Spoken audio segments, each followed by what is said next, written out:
আয়াত ৪৭। ونضع الموازين القسط ليوم القيامة فلا تظلم نفس شيئا وإن كان مثقال حبة من خردل أتينا بها وكفى بنا حاسبين। অনুবাদ। আর কিয়ামতের দিনে আমরা ন্যায় বিচারের পাল্লাসমূহ স্থাপন করব, ফলে কারো প্রতি কোনো জুলুম করা হবে না, এবং কাজ যদি শস্য দানা পরিমাণ ওজনেরও হয় তবুও তা আমরা উপস্থিত করব, আর হিসেব গ্রহণকারী রূপে আমরাই যথেষ্ট। তাফসির। ১ নং ফুটনোটের বিবরণ। লক্ষণীয় যে এখানে মাওয়াজিন শব্দটি মাজান শব্দের বহুবচন। কুরতুবী। অর্থ ওজনের যন্ত্র তথা দাড়িপাল্লা। আয়াতের অর্থ দাড়িপাল্লা সমূহ স্থাপন করা হবে। এখন প্রশ্ন হলো, মানদণ্ড কি একটি না বহু? এখানে আয়াতে বহুবচন ব্যবহার করা হয়েছে দেখে কোনো কোনো তাফসিরবিদ বলেন যে আমল ওজন করার জন্য অনেকগুলো দাড়িপাল্লা স্থাপন করা হবে, আমলের শ্রেণী অনুসারে অনেক দাড়িপাল্লা স্থাপন করা হবে, অথবা প্রত্যেকের জন্য ভিন্ন ভিন্ন দাড়িপাল্লা হবে। আবার এটাও হতে পারে যে একই মিজানকে বহু হিসেবে দেখানো হয়েছে। কুরতুবী। কিন্তু অধিকাংশ আলেমগণের মতে দাড়িপাল্লা একটিই হবে, যার থাকবে দুটি পাল্লা, যে দুটি পাল্লা সবাই দেখতে পাবে, অনুভব করতে পারবে। তবে বহু বচনে ব্যক্ত করার কারণ হয়তো এটাই যে মিজানের পাল্লাতে যেমনইভাবে বান্দার আমলনামা ওজন করা হবে, তেমনিভাবে বান্দার আমলকেও সরাসরি ওজন করা হবে, এমনকি বান্দাকেও ওজন করা হবে, সে হিসেবে বহু বচন ব্যবহার করা হয়েছে। শারহুত তহাবিয়া।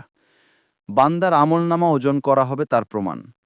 হাদিসে এসেছে, রাসূলুল্লাহ সাল্লাল্লাহু আলাইহি ওয়াসাল্লাম বলেছেন যে আল্লাহ আমার উম্মতের মধ্যে এক লোককে কিয়ামতের দিনে সমস্ত সৃষ্টির সামনে পৃথক করে একান্তে ডেকে তার জন্য ৯৯টি দফতর বের করবেন, যার প্রত্যেকটি চোখ যতদূর যায় তত লম্বা হবে। তারপর তাকে বলবেন, তুমি কি এগুলো অস্বীকার করো? আমার রক্ষণাবেক্ষণকারী লেখক ফেরেশতাগণ কি তোমার ওপর অত্যাচার করেছে? সে বলবেন, না হে প্রভু। তখন আল্লাহ বলবেন, তোমার কি কোনো ওজর বা সৎকর্ম আছে? লোকটি তখন হতভম্ব হয়ে গিয়ে বলবে, না হে প্রভু। তখন আল্লাহ বলবেন, অবশ্যই তোমার একটি সৎকর্ম আছে, তোমার উপর আজ জুলুম করা হবে না। তারপর তার জন্য একটি কার্ড বের করা হবে যাতে আছে, আশহাদু আল্লাহ ইলাহা ইল্লাল্লাহ ওয়া আন্না মুহাম্মাদান আবদুহু ওয়া রাসূলুহু। আমি সাক্ষ্য দিচ্ছি যে আল্লাহ ছাড়া আর কোনো হক ইলাহ নেই এবং মুহাম্মদ তার বান্দা ও রাসূল। তখন আল্লাহ বলবেন, সেটা নিয়ে আসো। তখন লোকটি বলবে, হে প্রভু, ওই সমস্ত দফতরের বিপরীতে এই কার্ড কি ভূমিকা রাখতে পারে? তখন আল্লাহ বলবেন, তোমার উপর জুলুম করা হবে না। রাসূলুল্লাহ সাল্লাল্লাহু আলাইহি ওয়াসাল্লাম বলেন, তারপর সেই সমস্ত দফতর এক পাল্লায় এবং কার্ডটি আরেক পাল্লায় রাখা হবে। রাসূলুল্লাহ সাল্লাল্লাহু আলাইহি ওয়াসাল্লাম বললেন, আর তাতেই সমস্ত দফতর উপরে উঠে যাবে এবং কার্ডটি ভারী হয়ে যাবে। আল্লাহর নামের বিপরীতে কোনো কিছু ভারী হতে পারে না। তিরমিজি ২৬৩৯, ইবনে মাজাহ ৪৩০০। এই হাদিস দ্বারা বোঝা যাচ্ছে যে বান্দার আমলনামা ওজন করা হবে। বান্দার আমলই সরাসরি ওজন করার প্রমাণ হাদিসে এসেছে।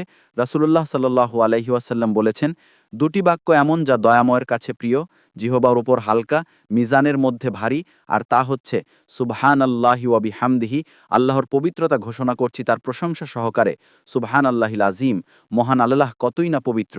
বুখারী ৭৫৬৩, মুসলিম ২৬৯৪। স্বয়ং আমলকারীকে ওজন করা হবে তার সপক্ষে প্রমাণ আল্লাহর বাণী।